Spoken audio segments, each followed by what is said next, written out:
नमस्कार, किसान तक चैनल पर आप सभी का स्वागत और अभिनंदन।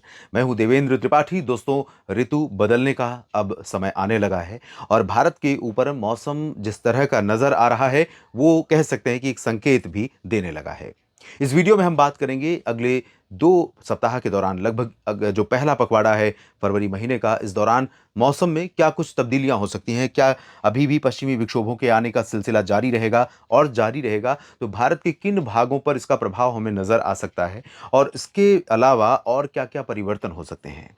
सबसे पहले ये जो तस्वीर मैंने आपको दिखाने का सोचा, इसके पीछे एक उद्देश्य है कि आप देखें तो पश्चिमी दिशा से उत्तर के क्षेत्रों में तमाम जगहों पर अभी भी जो एटमॉस्फेयर है, उसमें हवा में पानी का स्तर बना हुआ है। ये मॉइस्चर है, वाटर वेपर है, जो समुद्र की सरफेस से हवा के ज़रिए और धूप के ज़्यादा बढ़ने की वजह से ऊपर उठता है और ऊपर उठने के बाद ये वायुमंडल में हवा के माध्यम से ट्रैवल करता है और इसी के चलते बादल बनते हैं, क्लाउड बनते हैं। और कई जगहों पर जब ये ऊँचाई ज़्यादा ऊँचाई पर पहुँच जाते हैं, ये नमी पहुँच जाती है, तो ऐसे थंडर क्लाउड्स बनते हैं जिनसे बड़े एरिया में बरसात और पहाड़ी इलाकों पर बर्फबारी देखने को मिलती है।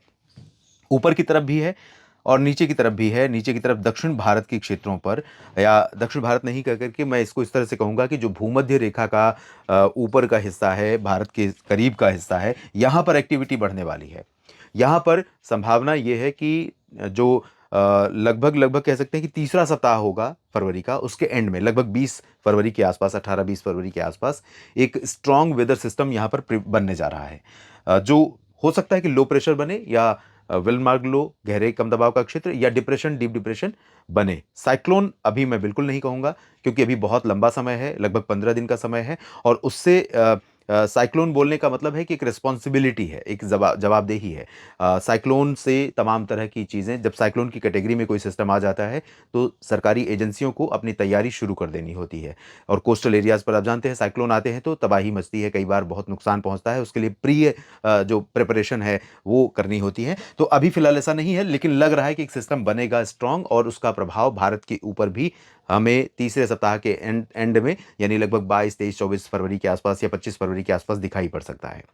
तो उसके पहले क्या कुछ परिवर्तन हो जाएगा, ये सब समझने का प्रयास करते हैं। आइए इस वीडियो में इससे पहले आगे बढ़ें, पूर्वानुमान की स्थिति जानें, या मैं ये जो मॉडल है इसको मैं दिखाना चाहूँगा जिस जगह पर ये सिस्टम डेवलप हो रहा है लगभग 20 फरवरी के आसपास, वो ये भूमध्य रेखा के ऊपर का हिस्सा है, बंगाल की खाड़ी के बिल्कुल दक्षिण मध्य रीजन, श्रीलंका और भारत के दक्षिण पूरब में। हो सकता है कि यहाँ पर बनने के बाद ये सिस्टम जब आगे बढ़ रहा हो, क्योंकि बीच समुद्र में बनेगा और भारत की तरफ बढ़ेगा या श्रीलंका की तरफ या नीचे की तरफ जाएगा या ऊपर की तरफ मध्य बंगाल की खाड़ी में पहुंचेगा, जिधर भी जाएगा इसको चारों तरफ समुद्र मिलेगा। समुद्र यानी उसको एनर्जी गेन करने के लिए उसके पास अपॉर्चुनिटी होगी, अवसर होगा। तो जितना ज़्यादा इसके पास एनर्जी अट्रैक्ट होती रहेगी और आसपास में कोई सिस्टम नहीं होगा, तो इसकी इंटेंसिटी बढ़ सकती है। लेकिन अभी इसके बारे में बहुत क्लियर कह पाना मुश्किल है कि ये क्या इंटेंसिटी होल्ड करने के बाद भारत के या किसी भी आसपास के रीजन को प्रभावित करेगा ये सिस्टम। लेकिन धीरे धीरे हम उस तरफ बढ़ रहे हैं जब प्री मानसून एक्टिविटीज शुरू होती हैं, फरवरी के बाद शुरू हो जाती हैं। तो अभी फिलहाल इसका प्रभाव बहुत नहीं रहने वाला है भारत के ऊपर, लेकिन रहने वाला है नहीं रहने वाला इसको स्पष्ट नहीं कह पाएंगे। अगले वीडियोज में जो अगले सप्ताह का वीडियो होगा या उसके अगले सप्ताह का वीडियो होगा, निश्चित तौर पर उसमें थोड़ा सा तस्वीर साफ हो पाएगी कि हम जो सिस्टम देख रहे हैं वो किस इंटेंसिटी का रहने वाला है और भारत के किन भागों को कितने समय तक कितने इंटेंसिटी से प्रभावित करने वाला है। अब आगे बढ़ते हैं, लेकिन उससे पहले मैं आपको चाहूँगा कि दिखाऊं बारिश भारत में जो विंटर सीजन है जनवरी और फरवरी का अब तक का, इस समय कितनी बरसात हुई है।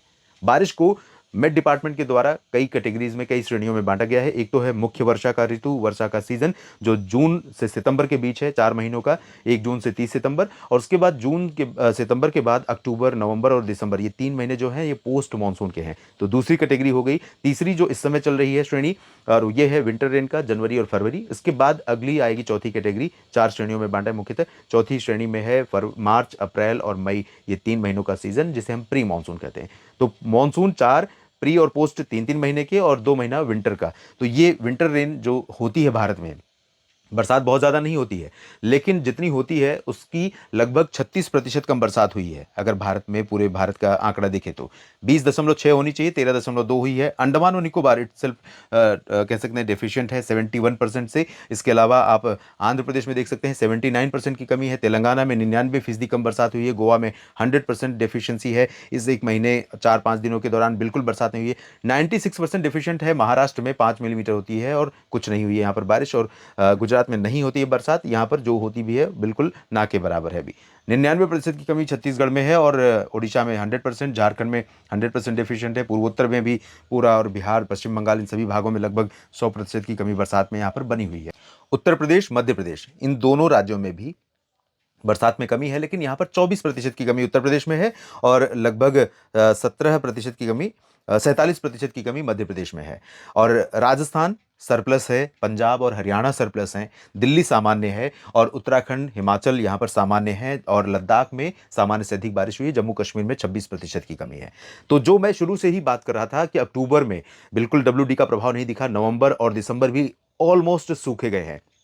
प्रायः हमने देखा है कि जम्मू कश्मीर में माता वैष्णो देवी धाम तक और हिमाचल प्रदेश में शिमला तक हमें लगभग 25 दिसंबर के आसपास तक बर्फबारी अच्छी खासी दिख जाती है। इवन मसूरी में, जो देहरादून में है उत्तराखंड में, यहाँ पर भी बर्फबारी हो जाती है, लेकिन नहीं हुई थी इस बार। इस बार असली बर्फबारी दिखी है जनवरी में, 20 जनवरी के बाद, और वो 30 जनवरी के पहले 2 स्पेल आए हैं जिसमें 22, 23, 24 और उसके बाद 26, 27, 28 में पहाड़ों पर अच्छी बर्फ पड़ी है। तो उसका असर हुआ है जिसकी वजह से ये सामान्य की रेंज में पहुंच पाया, अदरवाइज ये भी डिफिशिएंट रहते। पंजाब, हरियाणा, दिल्ली और राजस्थान भी सरप्लस हो पाए हैं इसी वजह से। और अब जो संभावना है आने वाले दिनों में उसकी बात करें, उससे पहले आपको मैं विंड का एक चार्ट दिखाना चाहूंगा। अब जो खेल रहेगा बेसिकली वो हवा का रहेगा। एक WD 8 फरवरी को आने वाला है उत्तर भारत के पहाड़ों पर।